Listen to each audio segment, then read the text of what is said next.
성경 필사 운동을 펼치면서 왜 제가 이 에스겔의 말씀을 보게 되었느냐 하면 성경 66권 중에서 말씀, 하나님의 말씀, 여호와의 말씀이라고 하는 단어가 가장 많이 기록되어진 책이 어떤 책일까? 그걸 제가 보았어요. 우선 성경에서 가장 긴 책은 많은 장, 시편은 편으로 되어 있으니까요. 그것은 시편 150편까지 되어져 있으니까 가장 길어요. 그리고 나서는 이사야서가 66장까지 되어져 있습니다. 시편 다음으로 깁니다. 장수가 많다라고 하는 거지요. 예레미야서가 52편이 있고요. 창세기가 50편이고 에스겔서가 48장까지 되어져 있습니다. 그러니 에스겔서도 성경 가운데서 그래도 한 5번째로 시편 포함해서 5번째로 많은 장을 가지고 있는 성경이다라고 하는 것이고요. 그런데 이렇게 긴 장들을 가지고 있는 성경 가운데서 말씀, 여호와의 말씀 또는 하나님의 말씀이라고 기록되어진 것이 많이 기록된 것은 어디냐? 시편이 가장 많은 장이 있다 그랬잖아요. 거기에는 88번이 기록되어져 있답니다. 많아요, 그래도요. 이사야서는 66장까지 되어져 있는데 85번이 말씀이라고 하는 단어가 기록되어져 있답니다. 예레미야가 52장까지인데 407번. 와, 시편은 88번인데 예레미야는 407번이나 말씀이라고 단어가 있대요. 창세기는 28번, 에스겔서는 48장까지, 이 5권 가운데는 가장 그래도 적은데 48장까지 되어져 있는 말씀 가운데서 말씀이라고 하는 것이 기록된 것이 247번 기록되어져 있습니다. 그래서 쪽 성경으로 이야기한다면 예레미야서가 여호와의 말씀, 하나님의 말씀이라고 하는 것이 가장 많이 기록되어져 있는 성경이고요. 그리고 그 다음에 에스겔서입니다. 그런데 성경의 흐름상으로 볼 때에, 시기적으로 볼 때에 이 에스겔서와 예레미야서는 같은 비슷한 내용들로 많이 기록되어져 있고요. 시기도 그렇고요. 그래서 아주 비슷한 면들이 많이 있어요. 그래서 예레미야서는 407번, 에스겔서는 247번이나 말씀이라고 기록되어져 있어요. 그런데 제가 쭉 자세히는 안 보았지만은 쭉 살펴보니까요, 에스겔서에서는 이 말씀이라고 하는 것이 기록되어질 때에 특히 이렇게 말씀해요. 여호와의 말씀이 내게 임하여 이르시되. 여호와의 말씀이 내게 임하였다. 하나님의 말씀, 여호와 하나님의 말씀이 내게 임하였다. 이게 에스겔서에 가장 많이 기록되어져 있는 거예요. 이를테면 예레미야가 2배 정도 많이 기록되어 있었어요, 말씀은. 그런데 하나님의 말씀, 여호와의 말씀이 내게 임하여 있다. 내게 임하였다. 이거는 에스겔서가 가장 많이 기록되어져 있다고 하는 것입니다. 그래서 이 여호와의 말씀이 그냥 말씀이 아니라 내게 임한 말씀.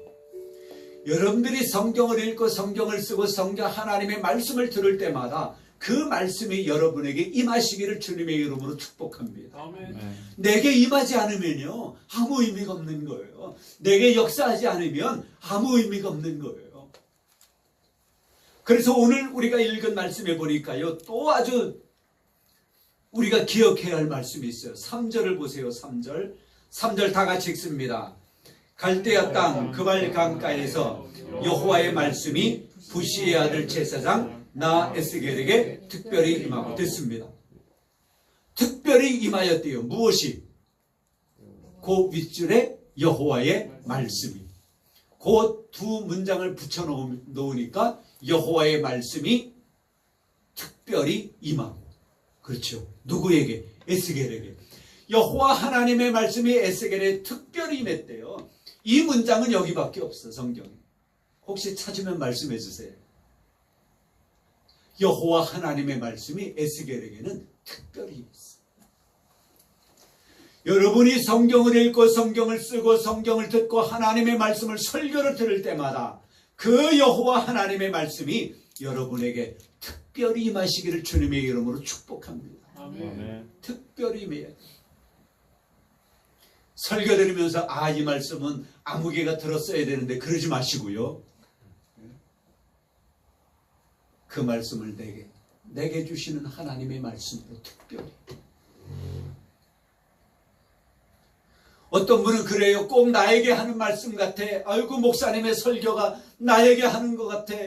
나에게 일부러 하시는 것 같아. 그러면서 목사님을 미워하는 성도들이 있대요. 그러지 마시고 그럴 때는 하나님께서 목사님을 통하여 나에게 말씀을 주시는구나. 특별히 받으세요. 그러면 은혜가 될 줄 믿습니다. 하나님의 말씀이 우리에게 특별히 임해야 돼요. 그런데 오늘 우리가 읽은 말씀에 보니까요. 1절 후반절에는 하늘이 열렸답니다. 하늘이 열렸대요. 누구를 향하여? 이 본문 말씀 속에서 하늘이 열렸는데 누구를 향하여 열린 거예요? 에스겔을 향하여 하늘이 열린 거예요. 그렇지요? 에스겔을 향하여 하늘이 열린 거예요. 만약에 에스겔이 하늘을 바라보았다면 그 즉시 하늘을 바라보는 그 순간에 하늘의 문이 다 열려서 어떤 모습일까요? 신비주의라고 말할지는 모르겠지만 저는 고등학교 2학년 때 강단에서 이 새벽 예배실 목사님 여기 앉아 예배 준비해야 되는 그 의자에 이 팔꿈치를 박고 거기 무릎 꿇고 기도하다가 저는 환상 봤어요. 아주 밝은 눈으로 볼 수 없을 정도의 그러나 눈으로 보는 거지요. 그런 광채가 좁은 데서부터 점점 저에게 넓어지는 그런데 어느 형체가 보이는데 그게 하나님인 거예요. 저에게 말씀하시는 거예요. 예레미야 1장 10절의 말씀을 저에게 쫙 말씀해 주시는 거예요. 그때 당시 저는 예레미야 1장 10절이 어디 있는지 무슨 말씀인지도 몰랐거든요. 그 말씀을 쫙 주시는 거예요. 읽어주시는 거예요. 그래서 제가 기도하다가 그 성경을 쫙 펴봤어. 그리고 제가 이 길로 가겠다라고 작정을 한 거예요. 그 하나님의 말씀을 저는 하늘이 열리는 것을 그런 환상 가운데 기도하는 중에 저는 보았다니까요. 하늘이 저를 향해서 열렸다니까요. 오늘 누구를 향하여? 에스겔을 향하여. 에스겔에게. 에스겔이 바라보는 그 순간 하늘의 문이 열린 거예요.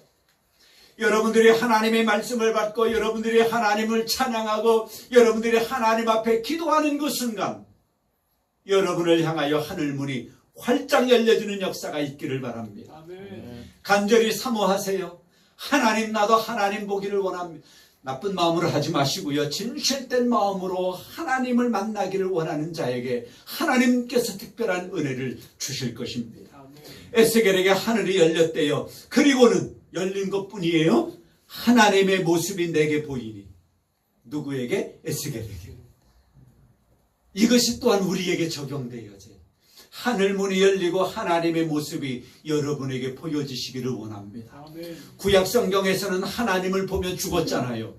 웃사가 그렇지요. 그걸 만지다가 법궤를 만지다가 죽기도 하고요. 하나님을 보면 죽는다라고 하는 것을 알기에 많은 믿음의 사람들이 하나님을 보았을 때 아이고 죽겠구나 그랬잖아요. 또 그렇게 되어졌고요.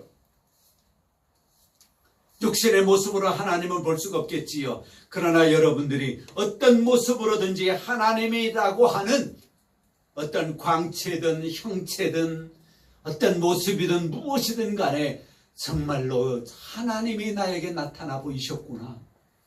그리고 나에게 하나님이 특별히 말씀을 해주셨구나. 내가 그 말씀대로 살아가면 이것이 하나님의 뜻이겠구나. 내가 인생을 살아가는데 그 말씀대로 살아가면 승리하고 성공하겠구나라고 하는 믿음의 음성 들으실 수 있기를 바랍니다. 아멘. 하나님의 모습이 보였대요. 그리고는 마지막에 여호와의 말씀이 에스겔에게 특별히 임한 거예요. 말씀만 임했습니까? 그리고 땡 끝입니까? 아니지요. 그 뒤에 말씀을 보세요. 여호와의 말씀이 특별히 임하고 나니까 맨 끝에 뭐라고요? 여호와의 권능이 내 위에 있으니라. 하나님의 말씀이 우리에게 특별히 임하면 여호와 하나님의 권능이, 권세 있는 능력이 우리에게 임하게 되는 것입니다. 아멘. 옛날에 어떤 청년이 전도하러 우리의 프로그램에 왔습니다. 그냥 수련회 오는 줄 알고 그냥 뭐 덜렁덜렁 온 거예요. 아무런 준비도 안 하고요.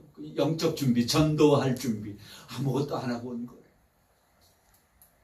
그런데 이제 그럴 때 우리가 전도 보내기도 하고 또 준비 안 된 청년들은 불러다가 또 단기 교육, 전도 교육 그거 시켜서 이제 보내기도 하고 그러는데요.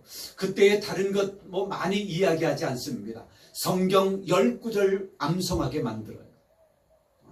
단기간에 성경 10구절을 암송하게 만들어요. 쫙 연결되어져 있는 것이기 때문에 그 테마만 쫙 주고 성경을 암송하라 그러면 금방 외우더라고요. 그랬더니요, 이 청년이 그 성경을 암송하고 나서는 전도사님, 그때 저 전도사였거든요. 이것만 하면 돼요. 그래 돼. 암송 10구절만 암송하고 나가면 돼. 이 청년이 나간 거예요. 첫날 나가가지고요, 정말 시킨 대로 성경 10구절만 그냥 암송하고 돌아서고 그러는 거예요. 그러면서 그 다음날 이 청년이 완전히 바뀌는 거지요. 거기서 살이 붙여지는 거예요.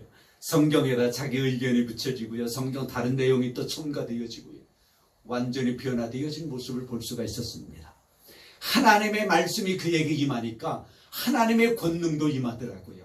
전도할 능력이 생겨나더라고요.